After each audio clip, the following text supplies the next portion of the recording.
Gente, a história que eu vou contar hoje vai abalar a fé de vocês. Estamos falando do pastor Daniel Milagres, aquele influencer religioso que tem 35 milhões de seguidores e que ficou famoso fazendo milagres ao vivo nas redes sociais. Pois bem, descobrimos que durante 7 anos ele aplicou o maior golpe espiritual da história. Ele nunca fez nenhum milagre real.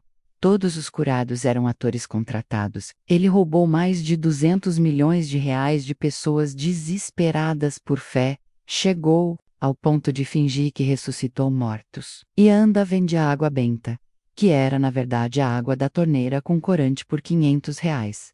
O vidrinho. E quando foi exposto, ele alegou que estava fazendo a obra de Deus e que os fiéis mereciam ser enganados por falta de fé verdadeira. Então prepara o espírito, deixa o like e vamos descobrir como o homem de Deus mais influente do Brasil era na verdade o maior blasfemo da história. Para quem não conhece, o pastor Daniel Milagres, ele explodiu nas redes sociais há 7 anos, fazendo lives milagrosas, onde curava pessoas de doenças graves apenas através de orações online. Ele começou pequeno, com curas de dores de cabeça e ansiedade, mas rapidamente escalou para milagres impossíveis. Fazia paralíticos andarem, cegos enxergarem, surdos ouvirem, e até mesmo ressuscitava pessoas que haviam morrido durante as transmissões. O que mais impressionava os fiéis era a humildade e simplicidade dele. Ele sempre falava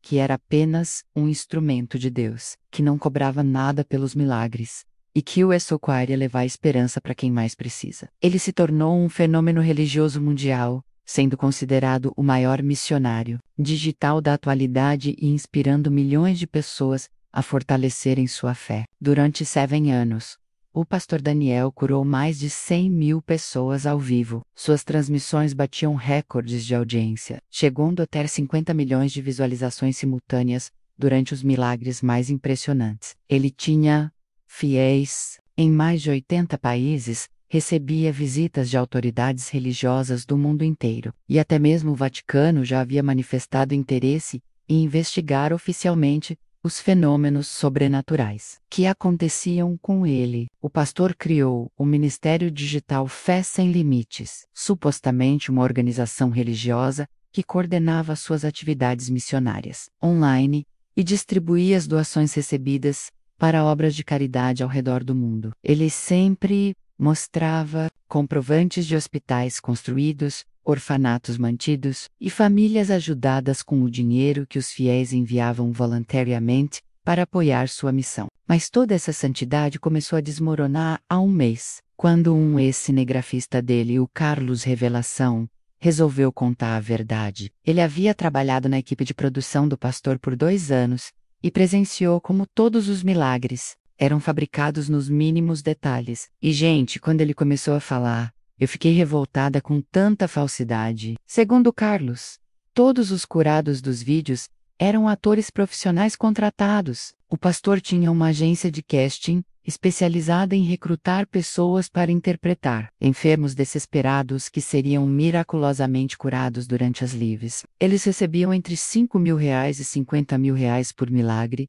dependendo da complexidade da encenação. Carlos revelou que presenciou sessões de treinamento de milagres, onde os atores aprendiam a fingir doenças específicas, decoravam roteiros emocionais e ensaiavam as reações de cura instantânea que iam ter durante as transmissões. Havia um verdadeiro manual de interpretação de doenças com instruções detalhadas de como simular cada enfermidade de forma convincente. E, gente, o mais chocante foi descobrir que o pastor usava efeitos especiais cinematográficos para criar os milagres. Ele tinha uma equipe de técnicos em efeitos visuais que criavam ilusões ópticas. Durante as lives, paralíticos andando eram pessoas normais, com pernas escondidas por CGI. Cegos enxergando tinham lentes de contato especiais, que simulavam cegueira, e surdos ouvindo usavam fones microscópicos para fingir que não escutavam. A primeira bomba real foi quando Carlos mostrou vídeos dos bastidores das gravações. Gente, ver essas imagens vai fazer vocês perderem a fé na humanidade.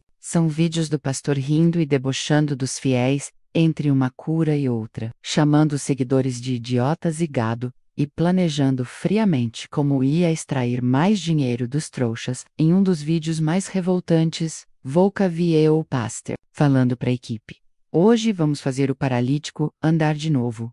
O pessoal adora essa encenação. "Prepara a trilha sonora emocionante, que esses bobos vão derramar dinheiro aqui." Ele literalmente zombava da fé das pessoas que acreditavam nele. Outro vídeo mostra ele ensaiando lágrimas falsas antes de uma live onde ia curar uma criança com câncer.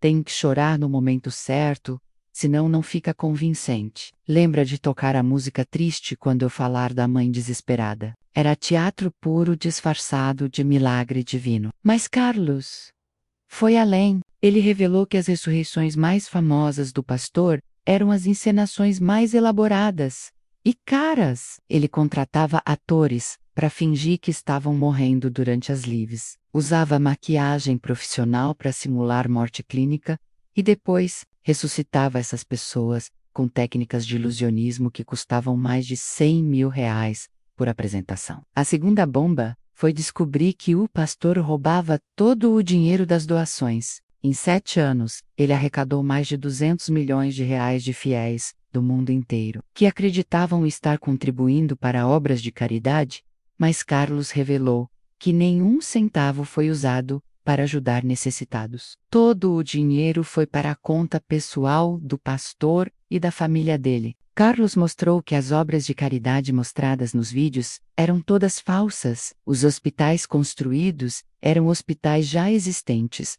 onde o pastor pagava para gravar como se fossem obras dele. Os orfanatos mantidos eram instituições que nem sabiam que ele estava usando suas imagens, e as famílias ajudadas eram atores contratados para fingir que receberam assistência. E, gente, descobrimos onde estava o dinheiro roubado, enquanto fiéis vendiam bens pessoais para doar para a obra de Deus. O pastor estava comprando jatinhos, mansões em 5 países, uma ilha particular no Caribe, e até mesmo um iate de R$80 milhões. Ele vivia como milionário internacional, enquanto explorava a fé de pessoas simples. A terceira bomba foi quando descobrimos que o pastor vendia produtos milagrosos que eram totalmente falsos. Ele comercializava a água benta do Jordão, que era água da torneira com corante azul, por R$500. O vidrinho, óleo ungido, que era óleo de cozinha comum, por R$1.000 o frasco. E até mesmo Terra Santa de Jerusalém, que era areia de construção, por R$300 o sachê. Carlos revelou que o pastor faturava mais de R$5 milhões por mês, só vendendo esses produtos fake. Ele tinha uma fábrica clandestina, onde produzia milhares de frascos de milagres, usando materiais que custavam centavos. Era uma linha de produção industrial de santidade falsificada. E tem mais: o pastor criou um catálogo de milagres personalizados, onde fiéis podiam pagar por curas específicas. Curar diabetes custava R$10 mil, curar câncer custava R$50 mil, curar paralisia custava R$100 mil, e ressurreição de entes queridos custava R$500 mil. Era uma tabela de preços de milagres, como se fosse um serviço comercial. A quarta bomba foi descobrir que o pastor aplicava técnicas de manipulação psicológica extremas nos fiéis. Carlos revelou que ele estudava psicologia das massas, tinha consultores especialistas em lavagem cerebral e usava métodos de controle mental para fazer as pessoas acreditarem cegamente nele e doarem quantias cada vez maiores. O pastor criava grupos VPI de fiéis, onde aplicava técnicas de isolamento social, dependência emocional e chantagem espiritual. Ele fazia as pessoas acreditarem que, se parassem de doar ou questionassem alguma coisa, iam perder a proteção divina e teriam castigos eternos. Era terrorismo espiritual para manter o golpe funcionando. Carlos mostrou que o pastor tinha dossiês completos sobre fiéis ricos. Ele sabia quanto cada um ganhava, quais eram os medos espirituais deles, quais familiares tinham problemas de saúde, e usava essas informações para criar milagres personalizados que extraíam o máximo de dinheiro possível. Era espiritual, baseada em espionagem. A quinta bomba foi quando descobrimos que o pastor falsificava atestados médicos para comprovar os milagres. Ele tinha uma rede de médicos corruptos que assinavam laudos falsos, confirmando que pessoas tinham doenças graves antes dos milagres e estavam curadas depois. Era a formação de quadrilha envolvendo profissionais da saúde. Carlos revelou que alguns desses médicos ganhavam R$ 100, 1.000 por atestado falso. Eles criavam diagnósticos inventados, falsificavam exames e até mesmo alteravam prontuários médicos para dar credibilidade científica aos milagres do pastor. Era a corrupção médica a serviço de charlatanismo religioso. E, gente, descobrimos que o pastor chegava ao ponto de causar doenças em pessoas para depois curá-las. Ele usava substâncias que provocavam sintomas temporários, fazia pessoas ingerirem produtos que causavam mal-estar, e até mesmo contratava pessoas para machucarem outras durante eventos para ele poder fazer curas milagrosas ao vivo. A sexta bomba foi descobrir que outros pastores milagrosos estavam aplicando exatamente o mesmo esquema. Carlos revelou que existe uma rede de sustentabilidade internacional de falsos profetas digitais que compartilham técnicas de engano, trocam atores entre si e até mesmo colaboram em milagres conjuntos para impressionar mais fiéis.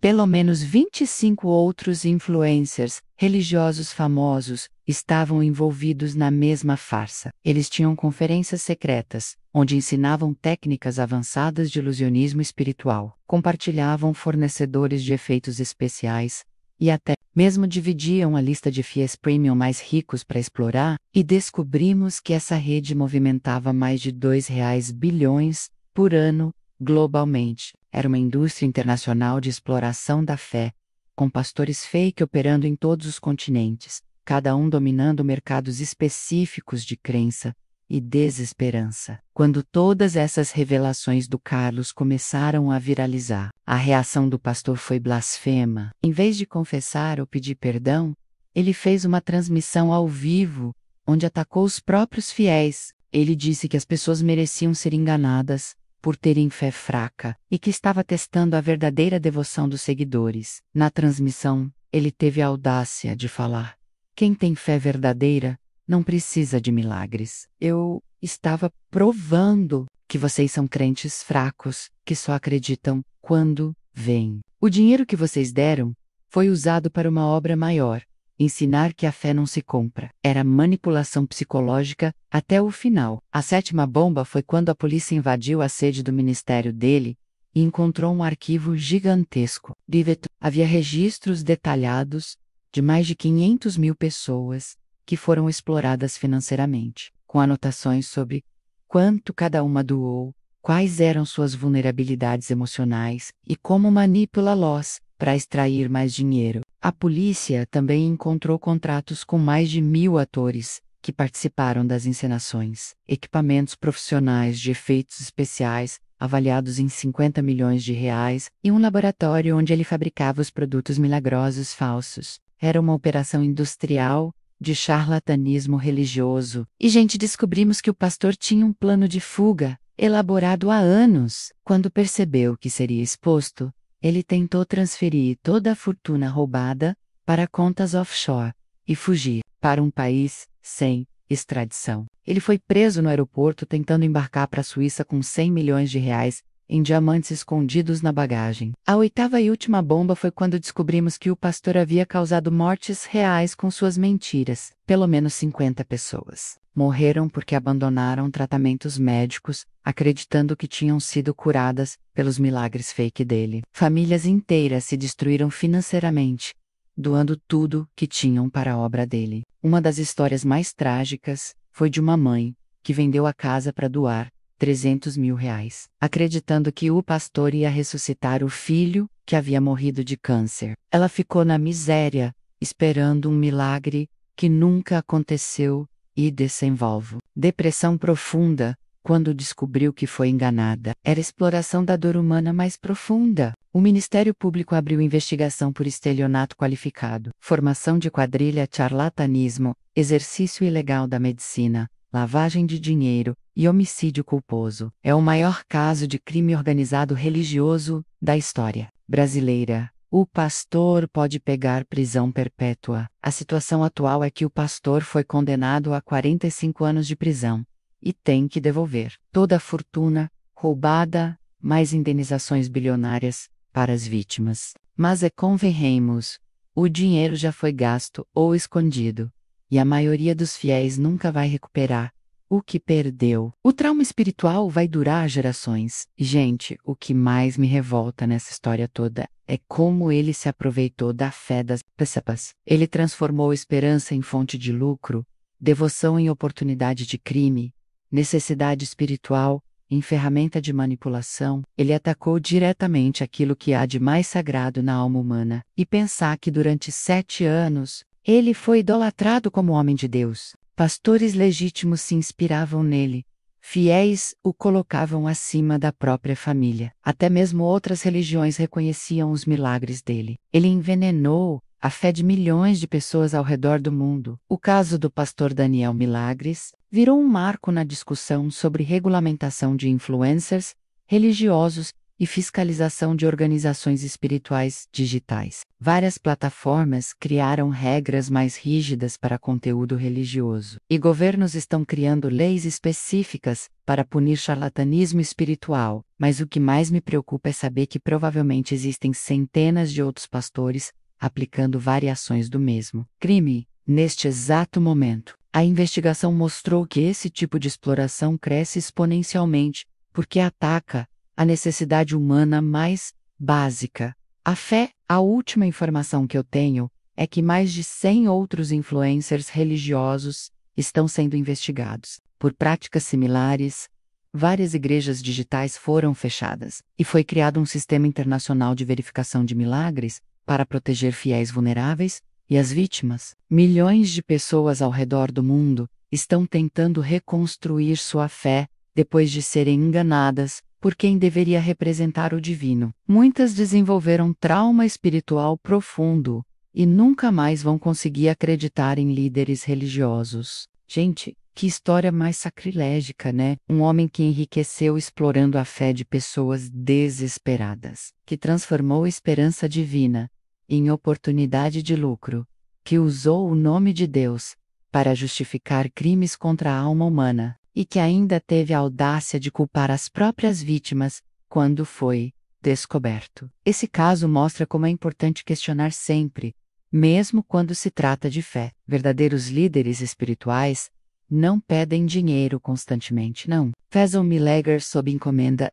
e, principalmente, não atacam quem questiona ou pede transparência. A fé verdadeira não precisa de charlatanismo para se sustentar. E aí, gente, o que vocês acham? Vocês já desconfiaram de algum líder religioso que parecia milagroso demais? Conhecem sinais que podem ajudar a identificar falsos profetas? E principalmente, como podemos manter nossa espiritualidade sem cair nessas armadilhas que atacam nossa fé? Comentem aí embaixo porque eu quero saber se vocês já passaram por experiências com líderes religiosos suspeitos e, obviamente, vou continuar investigando, porque pelo jeito ainda tem muito lobo em pele de cordeiro por aí. Se inscreve no canal, ativa o sininho, deixa o like e compartilha com quem precisa proteger sua fé de exploradores. Nos vemos no próximo vídeo com mais caos, mais acaso e mais verdades que podem proteger a alma de vocês. Tchau, tchau.